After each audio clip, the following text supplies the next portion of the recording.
110 million Baptists worldwide. He's made religious freedom a major focus of his ministry as a church leader and statesman, and has written widely on a variety of religious freedom matters. During his distinguished career, Dr. Lotz has drafted proclamations and covenants that bound Christians and others together to speak on behalf of persecuted people all across the globe. He has met with countless numbers of ambassadors, government leaders, and advocated for freedom for religious minorities. Under his visionary leadership, Dr. Lotz led the Baptist World Alliance in groundbreaking efforts and decisions on racism, religious freedom, and other issues of human rights. For his tireless efforts in fighting for the religious rights of all people, Dr. Lotz received the Baptist World Alliance's Human Rights Award in 2010. Dr. Lotz's theological degrees are from Harvard Divinity School and a doctorate from the University of Hamburg in Germany. He also serves on the board of the Billy Graham Evangelistic Association. The IRLA is in debt to Dr. Lotz for his leadership in developing a platform to address these new clashes between religions and the state. We have heeded the call to work together with other people of faith everywhere to address these serious threats to our liberty. Dr. Lotz, we thank you for being here with us today, and we look forward to another inspiring word from you. Okay, yo le voy a decir eso. Dímelo, por favor, al de la fecha, que trate de escribir el nombre, cuando enseñen esto, el nombre y el número que están cambiando. If you read on your bulletin, you'll see that the theme is secularism and religious freedom, conflict, or partnership. There was a debate on the committee of whether that was a proper title or whether it should be the challenge of secularism as originally stated. No matter what it is that we're dealing with, secularism is a challenge, and it's going to be a question, are we going to be in conflict or in partnership with one another? So it's an awesome challenge to open this 7th International Religious Liberty Association World Congress and to address this theme of the secular challenge to religious freedom, conflict or partnership. If you look to the dictionary, there are many definitions for a challenge. On the one hand, we read that it's a calling to account or calling into question. It's a protest. A challenge is also defined as a summons that's threatening or provocative or stimulating or inciting. The very fact that we are here today indicates that we view secularism as a challenge to religion. Many people of faith feel that their religious freedom is being threatened. It seems that hostility is being incited against religion's core values. Secularism's challenge is certainly causing us this week to give an account for our deeply felt belief that religion, and thus religious freedom, is necessary for a peaceful and just society. We are therefore here today to accept this challenge and to maintain that any threat to religious freedom is a threat to all freedoms. And we would affirm that where religious freedom is denied, other freedoms are also denied. One needs go no further than to recall the recent history of the Soviet Union and its denial of religious freedom, and consequently its denial of basic human rights generally.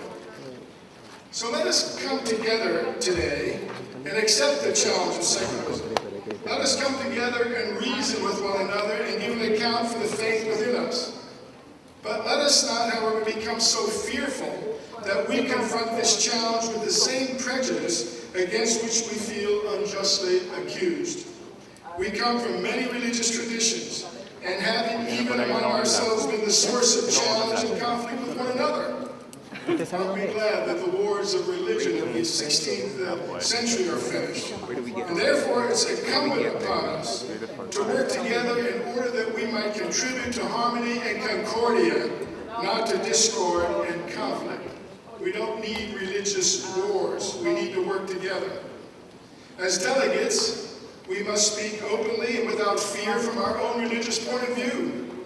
We don't want to muzzle anyone. Everybody from their own religious tradition has to speak from their faith basis. That's what freedom of religion is.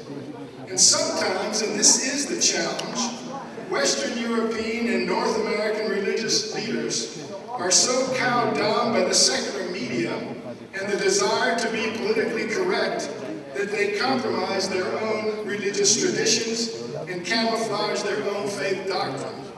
We must be honest as to who we are and what motivates us. That's the basis of religious freedom.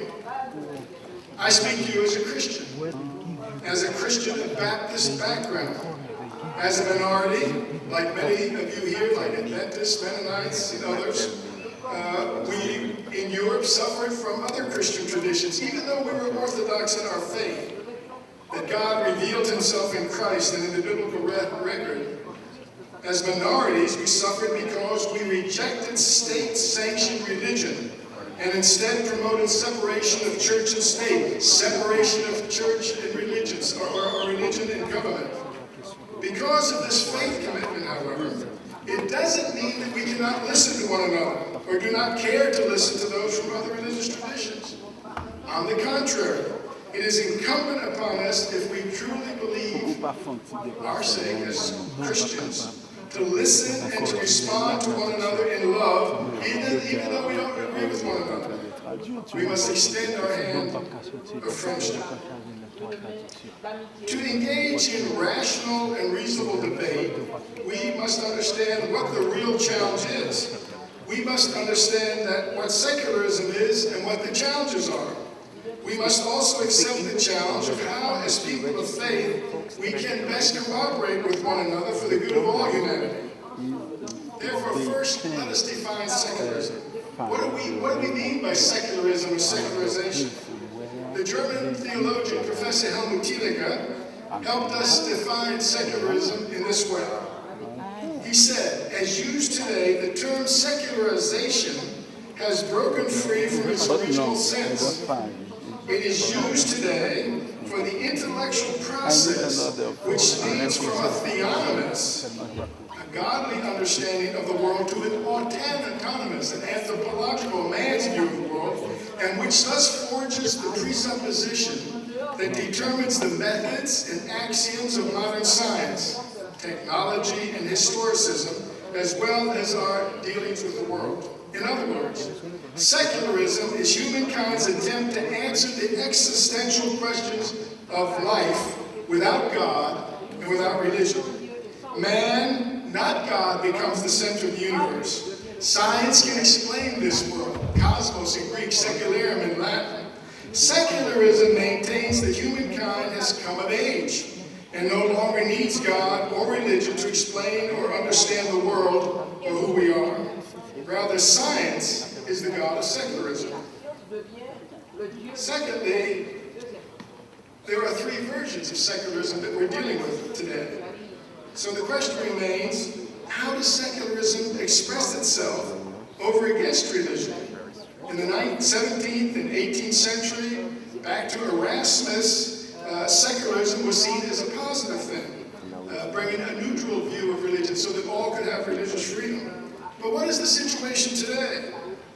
The sociologist Peter Berger helps us very much by giving us a typology of three different expressions of secularism.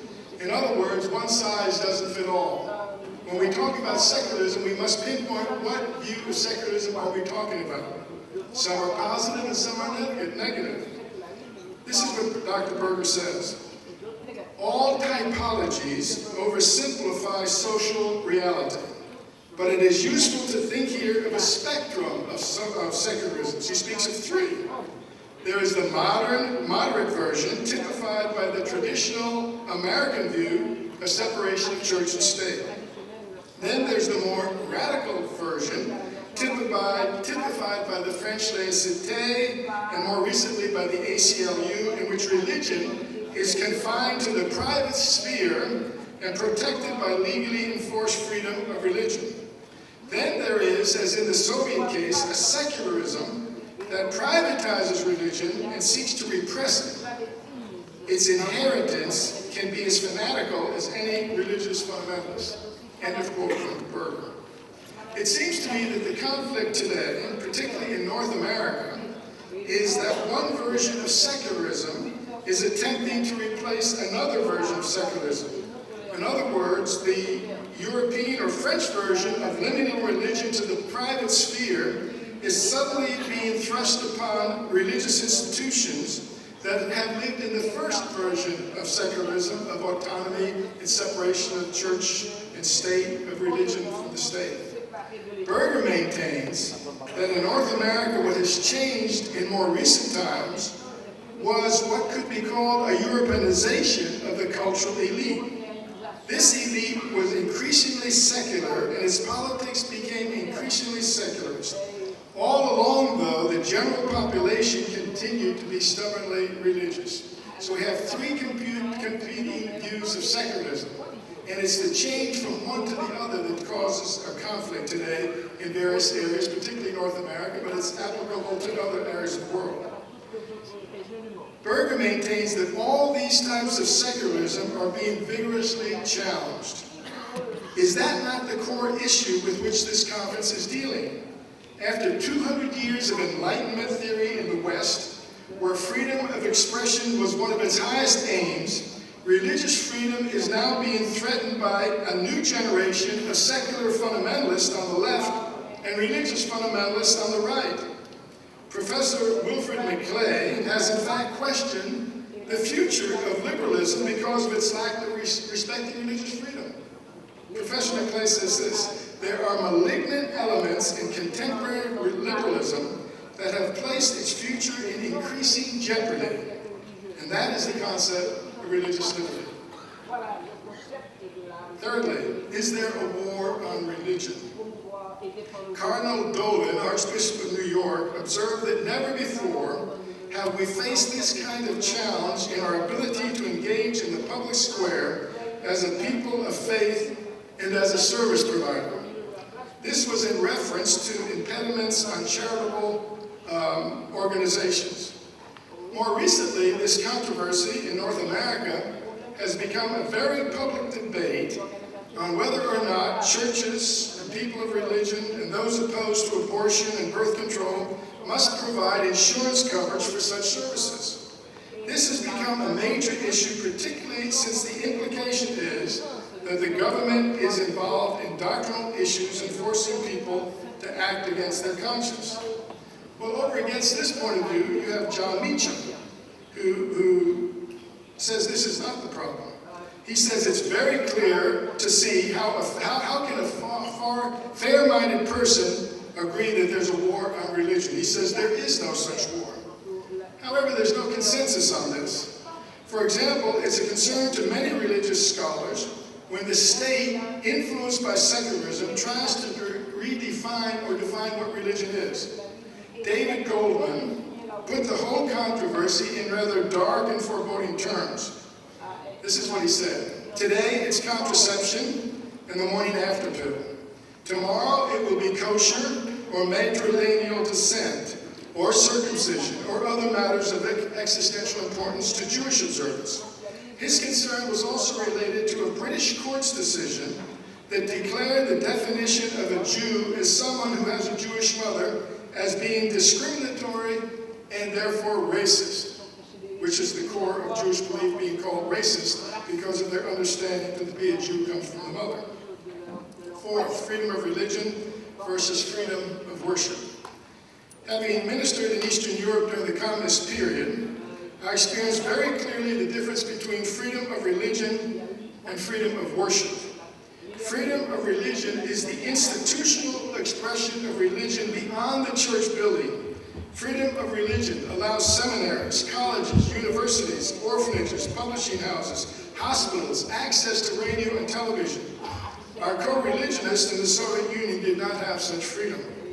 On the other hand, freedom of worship privatized religion, allowing for worship services on certain days of the week, but generally little public expression of faith. This narrowing definition of freedom of religion into freedom of worship eventually limits and restricts religion. In the Soviet system, there was little, if any, religious expression allowed beyond the church building. Thus, today, when American government officials begin to switch the discussion from freedom of religion to freedom of worship, I believe that a great step backward for religious freedom has begun. Pope Benedict was referring to this when he spoke of a worrying tendency to reduce religious freedom to mere freedom of worship without guarantees for freedom of conscience. It's a very serious distinction between freedom of religion and freedom of religious freedom worldwide. You just saw the introductory slideshow where religious freedom of all different religions are being threatened all over the world. In the larger context of religious freedom in the world, this American and European debate may seem rather esoteric to those suffering religious persecution. It seems very philosophical, separated from those who today are actually in prison and actually being persecuted, burned, churches being burned, religious institutions being burned, people in prison and beat up and so on. Beat up in the world. Some American and some debate, some rather of religion.